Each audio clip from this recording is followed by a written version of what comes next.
Irish Guy, and we need to talk about David De Gea. And also, if you're new, hit that big fat subscribe button, you legends. Let's try and topple Rory Jennings. But lads, De Gea and Man United. Remember when this Europa League draw was made? Another easy La Liga side, get it?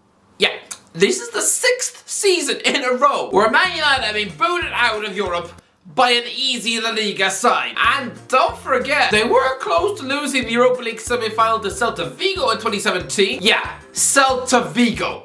If they had lost that tie, which they nearly did in the last minute, then that would be 7 seasons in a row of losing to teams from Spain. Football heritage. So, sorry Mark Goldbridge, give your head a shake. But lads, make no mistake about it, Sevilla are not even good. This is not the same Europa League trophy addicts that we've known for the last 15 years. Nah, there's a team sitting 13th in La Liga. I mean, they're just 8 points above the drop zone. I mean, really, the team in 18th is Valencia. Sorry, what is going on in Spain? But lads, it was only last month that this Sevilla team travelled to Atletico Madrid and conceded 6. I mean, Man City turned up to this ground in September and scored 4. Borussia Dortmund did exactly that in October. I mean lads, Sevilla have already sacked 2 high-profile managers this season. Julian Lopetegui, formerly of Real Madrid and Spain, and recently Jorge Sampaoli. You know, the former boss of Argentina, Marseille, and O'Higgins. That last one just sounds like an Irish pub. I mean, I bet his star centre forward played the accordion, poured whiskey in his cereal, and told everyone how much he hates the Queen. Lads, when Sevilla dumped Man United out of the Champions League in 2018, Jose Mourinho talked about football heritage. I mean, nobody wanted to listen. Oh, it's just an excuse! Losing to Sevilla is so unforgivable! I mean, really,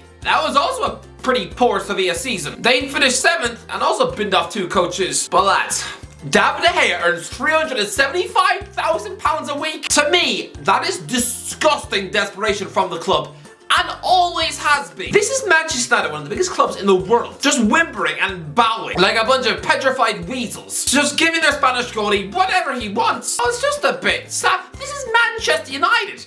This would be akin to, I don't know, someone famous like Leonardo DiCaprio going down the pub, and the only way he gets to have a kiss is by offering a supermodel the deeds to his house. This was so unnecessary. We all know De Gea was desperate for that move to Real Madrid, but you gave him this monster contract in 2019. Yeah, by then, Thibaut Courtois had already taken his potential job at the Bernabeu. So what was Ole Gunnar Solskjaer so worried about? I mean, it was also the same season where Dean Henderson was excelling in the Premier League, on loan at Sheffield United. Where was De Gea actually going to go? His Real Madrid dream was now about as likely to happen as that dream I had last night where I was having a picnic with Wolverine and Lady Gaga. Imagine telling De Gea when he joined Old Trafford in 2011 that he would spend at least 13 seasons at the club and win the Premier League title once. That is almost unthinkable. You would assume that an asteroid would have obliterated the stadium by then, and that the Man United team would just be playing every game in a muddy car park. Surely, because 13 seasons as a Man United goalie and 1 league title, that is rotten spinach of a stat. I mean, yeah, he joined Man United in 2011, but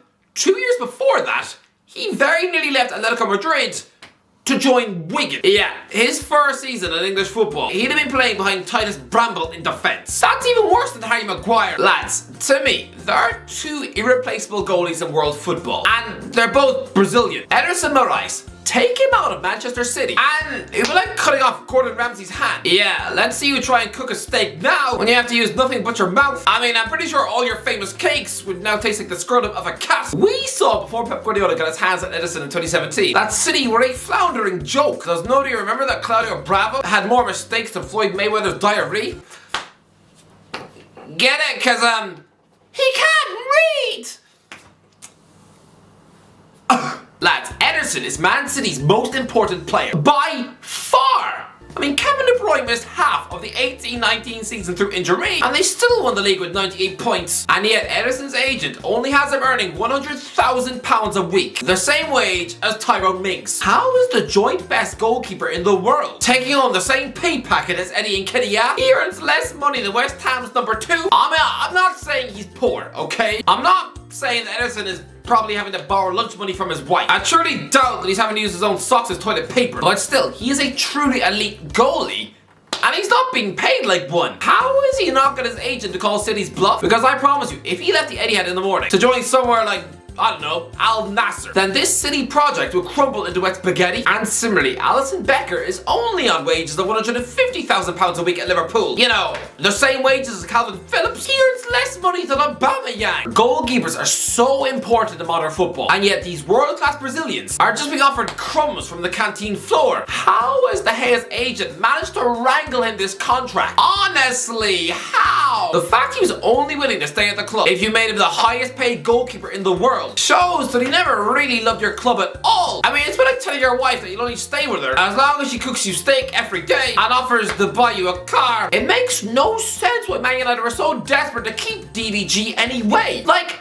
why? Mike Maignan is the perfect modern day goalkeeper. The current France and AC Milan #1. He's 27 years old and absolutely saucy with the ball at his feet. Did I just say the word saucy? Do I think I'm in the cast of Moulin Rouge? Honestly, Man United could have just bought him from Lille for £15 million. Could have given him a healthy, normal wage of £80,000 a week instead of persisting with a greedy multi-billionaire who probably has wet dreams about Madrid. Although, to be fair, if Sky Sports broke the story that Man United are about to employ Maignan, Wayne Rooney would probably turn up to Old Trafford with condoms and a bottle of red wine. Yeah, Magnan's dead, Wayne. But also, Pedrick Rajkovic, a 27-year-old Serbian goalie. He is Real Mallorca #1. I know. Me suggesting that you signed someone who spent 4 seasons of his life in the Israeli Premier League. It's a bit like me trying to set you up on a date with someone who looks like Whoopi Goldberg. But his footwork is also immense. Who else? Bryce Samba left Nottingham Forest for Lens last summer. Yeah, he's in the France squad and is slick and clever with the ball at his feet too. Athletic Bilbao's Unai Simon is Spain #1. Alex Murray is Napoli superstar goalkeeper right now. This is the new breed of goalie. Honestly, I know, it's a weird evolution. It feels like I'm describing X-Men type mutants are about to invade the sport. But this is where the goalkeeping position is going. You have to be composed with the ball at your feet. Lads, football has moved on from superstar shot stoppers who can't actually kick the ball. Look around the Premier League. Even the likes of Brentford, Bournemouth, and Brighton have slick ball-playing goalies. I mean, Shay Given was an elite shot stopper. My favourite goalkeeper of all time, but let's be real. The man was terrified of a pass back. He was definitely that kid at school who, whenever he was asked to play outfield in 5-a-side, immediately broke out in sweat. I mean, if Given was born in 1995, he'd be playing in the championship with Millwall. I mean, Iker Casillas was a world-class superstar goalkeeper, but he wasn't that good with the ball at his feet. And nowadays, wouldn't even make the Spain squad. I mean, lads, De Gea is the best paid goalie in the world and was left out of the World Cup squad for Brentford and Brighton goalies. And so Casillas, the guy with nearly 170 caps, purely because he wasn't brilliant with the ball at his feet, the current Spanish coaches would probably sneer down their nose at him. He'd suddenly be about as appetizing as Vommer flavoured ice cream. De Gea is a goalkeeper who belongs in 2004. His passing accuracy in the Premier League is 69%, the 12th in the Premier League this season. He touches the ball on average 35 times a game, the 3rd lowest in the league. I mean, we've seen his absolute horror show at Brentford in August, and now it's happened again at Sevilla. That's twice in a season. I have never ever seen either Edison or Allison have games as bad as either one of those horror messes. I mean, Christ above, last night, whatever about his decision to pass to Harry Maguire with 2 players breathing down his neck, De Gea did the exact same thing when he passed the ball to Eriksen at Brentford. But here, in the final minute, a long looping ball, he rushes out of his net to take a touch. He's trying to be like Manuel Neuer, but it was more like watching a drunk Rob Green. And because he's about as comfortable at kicking the ball as I am sitting through a bag of my dad's poo, he completely missed the ball. It's an embarrassment. And forget the feet issue for a minute. I have never remembered a more high-profile goalkeeper make more mistakes than De Gea. I mean, when he first turned up in England, the guy couldn't catch the ball. He was messing up on his debut in the Community Shield, then his Premier League debut at West Brom, then in a horror show at home to Blackburn which cost him the league. He picked the ball out of his net 6 times at his Manchester Derby debut. Then he was fine until the 2018 World Cup.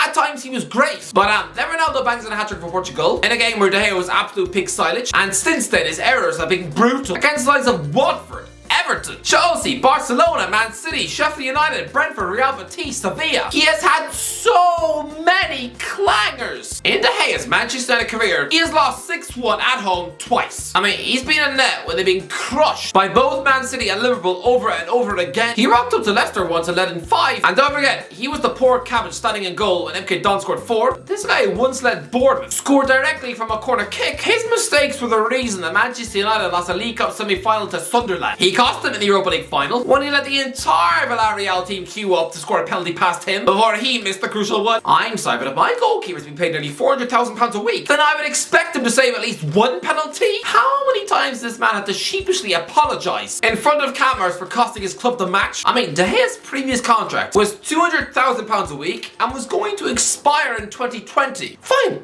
let it expire. What's the problem? The club should have let him walk on a free during lockdown. Absolutely. Then you either promote a 23-year-old Henderson, who had just finished 9th in the league with Sheffield United, or you buy my nan for £15 million.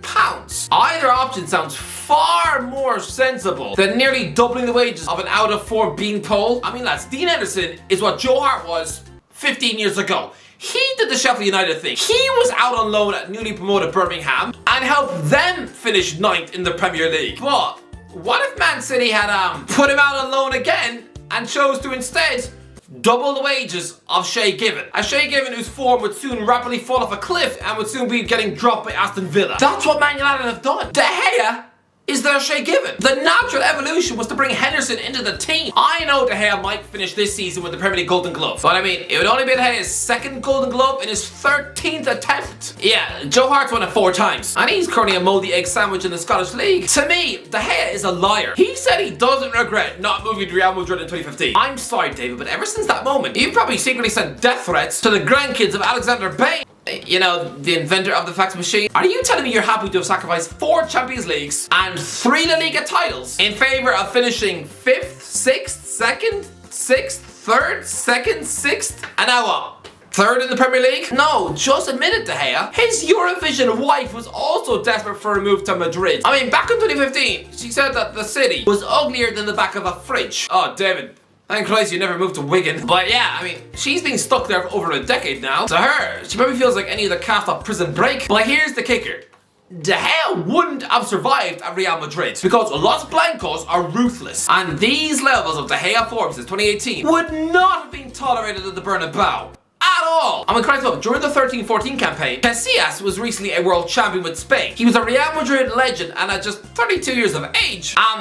He was only allowed to play La Liga twice all season long. If De Gea had just gone to Spain in 2015, he'd have been sold in 2020 to somewhere like Roma or Inter Milan. Manchester United need to be ruthless too. They're offering him out a contract that takes him until he's 36. Now, it is a proposed pay cut, yes, but it's also offering him incentives and performance-related bonuses, which will still amount to monster money. If this happens, then De Gea will have been Manchester United #1 goalkeeper for 16 years. There's a guy who needed to be replaced in 2019, so if you keep him for another 4 years, then that will be 8 years. De Gea will be #1 for the club 8 years after the club should have got rid. This would be like if Chelsea were still picking Petr Cech in net now. You know, the semi-professional ice hockey goaltender for Chelmsford Chieftains. Manchester United, you need to learn when to let go. Stop living in the past. De Gea was great, yes, but he's not a modern goalkeeper. You need to just let go. He's really not that good anymore. Anyway, that's your video. Let me know in the comments, what do you think about De Gea and his future? Let me know in the comments if you enjoyed the video. Don't forget to give a like, share, and subscribe. And as always, I'll talk to you in a while.